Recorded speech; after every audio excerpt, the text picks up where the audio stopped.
Good morning, student. This is the previous year paper which will be solved today. Now the first question is in monohybrid cross the genotypic ratio is. तो student जो genotypic ratio होता है monohybrid cross में वो क्या होता है 3:1 होता है। तो इसका आंसर क्या होगा आपका 3:1। और अगर जो है मोनोहाइब्रिड क्रॉस का जो है फिनोटिपिक रेशो पूछा जाएगा तो वो क्या रहेगा आपका था 1:2:1। ओके। उसके बाद नेक्स्ट क्वेश्चन पूछा हुआ स्टूडेंट इसमें कि in human being after 1 month of pregnancy the embryo formed, यानी कि 1 मंथ की प्रेगनेंसी में के बाद जो है एम्ब्रियो में सबसे पहले क्या फॉर्म होता है, तो the answer is heart. Okay. उसके बाद है कि pomato is a somatic hybrid between. अगर स्टूडेंट आपको याद हो टिश्यू कल्चर वाला, तो टिश्यू कल्चर में हमने पढ़ा था पोमेटो। हमने कहा था कि तो पोमेटो जो है एक सोमेटिक हाइब्रिड थी जिसको कि जो है क्या किया गया था, पोटैटो और टोमेटो के जो है दोनों का हाइब्रिड तैयार किया गया था जिसका नाम रखा गया था पोमेटो। यानी कि पोटैटो और टोमेटो को मिलाकर जो है क्या किया गया था, पोमेटो बनाया गया था। बट ये ज़्यादा यूज़फुल नहीं था, इसकी कुछ खास क्वालिटी नहीं थी, जिसकी वजह से इसको जो है वहीं लैब में ही जो है फिर क्या भी कर दिया गया था, डिस्ट्रॉय कर दिया गया था। तो इसीलिए जो है इसकी मार्केटिंग नहीं की गई थी। ठीक है। नेक्स्ट क्वेश्चन है कि the energy source of an ecosystem is. तो आंसर क्या होगा स्टूडेंट आपका, किसी भी इकोसिस्टम का जो एनर्जी सोर्स होता है वो क्या होता है, सन होता है। नेक्स्ट क्वेश्चन है स्टूडेंट कि व्हाट इज एपोमिक्सिस। तो एपोमिक्सिस क्या होता है student, it is a type of sexual reproduction when seed produce without fertilisation. Okay. Next है write any one function of RNA polymerase. तो आरएनए पॉलीमरेज और DNA polymerase भी student important question है आपका जेनेटिक्स में। तो आरएनए पॉलीमरेज जो है क्या होता है, ट्रांसक्रिप्शन में यूज़ होता है। ठीक है। और डीएनए पॉलीमरेज जो है डीएनए यानी कि रेप्लिकेशन में यूज़ होता है। तो इसका एक फंक्शन आपको लिखना है, तो क्या होगा कि RNA polymerase is a enzyme which is use in transcription for making mRNA। Okay. Next question है स्टूडेंट कि by which bacteria BT toxin is produce. वो कौन सा बैक्टीरिया है जिससे कि बीटी टॉक्सिन प्रोड्यूस होता है, तो the bacteria is Bacillus thuringiensis. तो आंसर होगा आपका कि Bacillus thuringiensis is produce BT toxin. Next student की give any one example of biodegradable and non biodegradable waste. आपको बायोडिग्रेडेबल और नॉन बायोडिग्रेडेबल वेस्ट के एग्जाम्पल बताने हैं। तो सबसे पहले कि बायोडिग्रेडेबल सब्सटेंसेस क्या होते हैं, the substances which are degrade by decomposers are called biodegradable substances. तो वेस्ट क्या हो गया, आपका पेपर हो गया, आपका कॉटन क्लोथ्स हो गए, आपके वेजिटेबल और फ्रूट्स पील्स, ये इसके एग्जाम्पल हो जाएंगे बायोडिग्रेडेबल के। ठीक है। उसके बाद स्टूडेंट नॉन बायोडिग्रेडेबल। तो नॉन बायोडिग्रेडेबल वेस्ट क्या होता है कि the substances which do not degrade by decomposers are called non biodegradable waste, ये सब्सटेंसेस। तो एग्जाम्पल हो जाएगा आपका प्लास्टिक या केमिकल।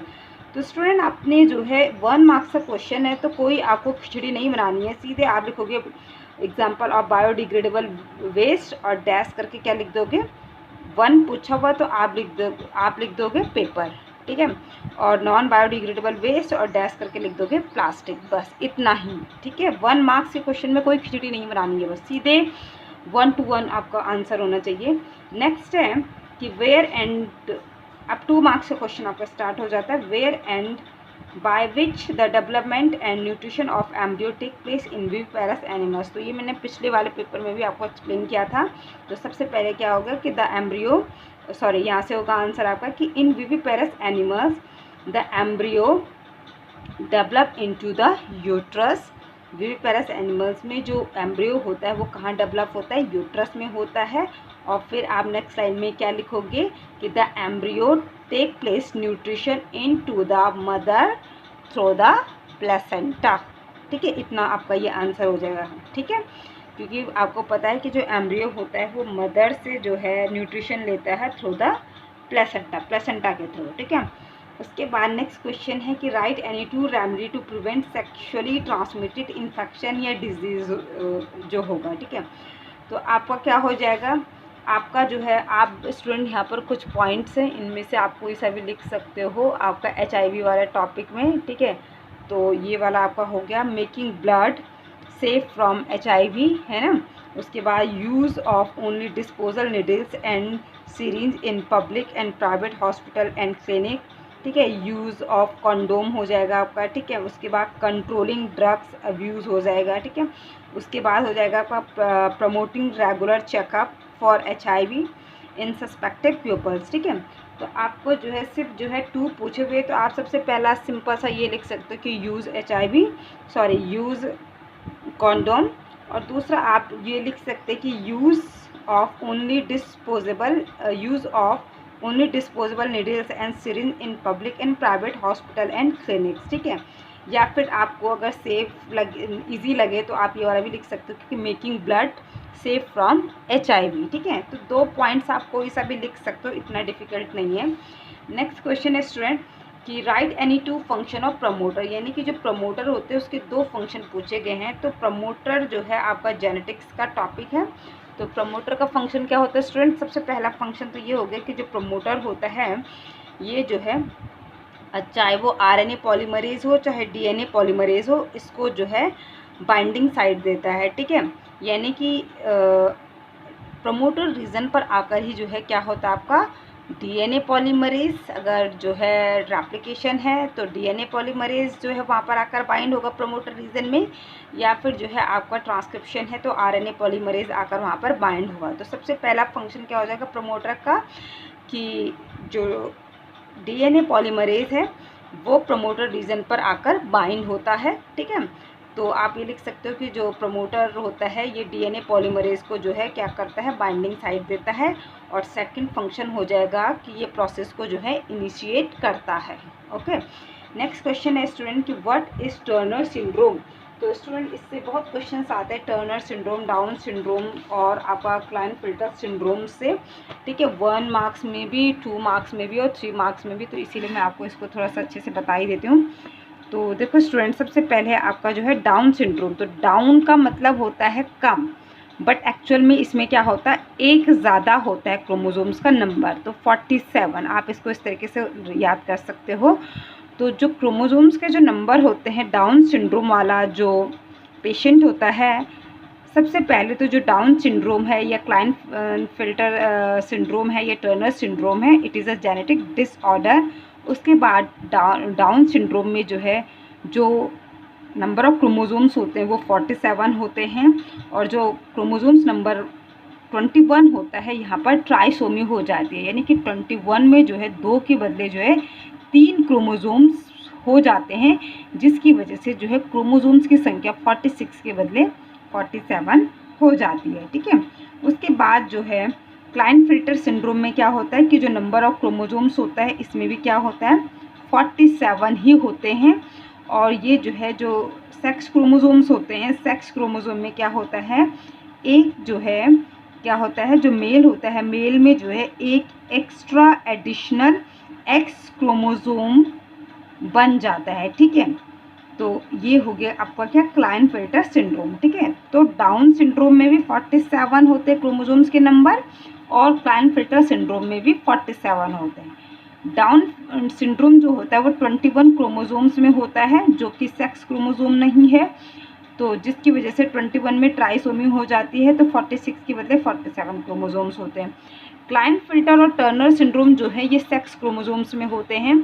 क्लाइनफिल्टर सिंड्रोम जो है वो मेल में जो है क्या होता है कि जो मेल के सेक्स क्रोमोसोम्स होते हैं उसमें जो है एक एक्स क्रोमोसोम्स की जो है एडिशनल कॉपी हो जाती है, तो जिसकी वजह से XY की जगह क्या हो जाता है, डबल XY हो जाता है, तो जिसकी वजह से क्रोमोसोम्स के नंबर कितने हो जाते हैं, 47 हो जाते हैं, ठीक है।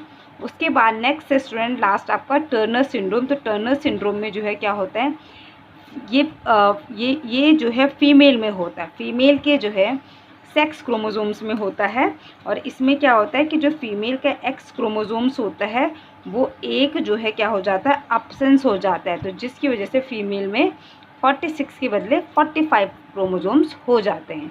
तो ये 3 स्टूडेंट काफ़ी इंपॉर्टेंट है, आपको इनको याद रखने, और आप इनके सिम्टम्स भी याद रखना, क्योंकि वो मैंने आपको ऑलरेडी कॉपी में करा रखा है। इसके बाद आता है स्टूडेंट आपका नेक्स्ट क्वेश्चन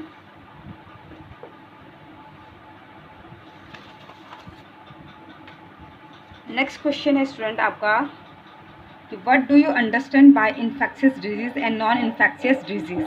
ठीक है, दिख रहा, what do you understand by infectious and non infectious disease. Infectious disease करके आए स्टूडेंट, या फिर जो है कम्युनिकेबल करके आएगा या नॉन कम्युनिकेबल करके आएगा, तो सेम ही चीज़ होगी। तो सिंपल सा स्टूडेंट 2 मार्क्स का है। सबसे पहले लिखोगे हेडिंग की infectious disease, the disease which are transmitted from one person to another person is called infectious disease। या इसको और अच्छे तरीके से अगर आप लिख सकते हो तो वो ये ऐसे भी लिख सकते हो कि the disease which are transmitted from infected person to healthy person is called infectious disease। Example में आप लिख सकते हो इसमें जैसे टीबी, ठीक है, ट्यूबरकुलोसिस, ठीक है। उसके बाद आ जाएगा non infectious disease, the disease which are not transmitted from infected person to healthy person is called non infectious disease या non communicable disease। एग्जाम्पल में आ जाएगा आपका इसमें इंजरी या फिर जो है आपका जो है कैंसर, ठीक है। तो स्टूडेंट ये था आपका क्वेश्चन नंबर 12, ठीक है। उसके बाद आता है स्टूडेंट आपका क्वेश्चन नंबर 13, जो कि स्टूडेंट जो है मैं अब आपको जो है नेक्स्ट वीडियो में एक्सप्लेन करूँगी, क्योंकि ये वीडियो फिर जो है सेंड नहीं हो पाएगी, ठीक है। तो कुछ थोड़ी देर बाद जो है मैं फिर आपको नेक्स्ट वीडियो भेजती हूँ। Thank you student.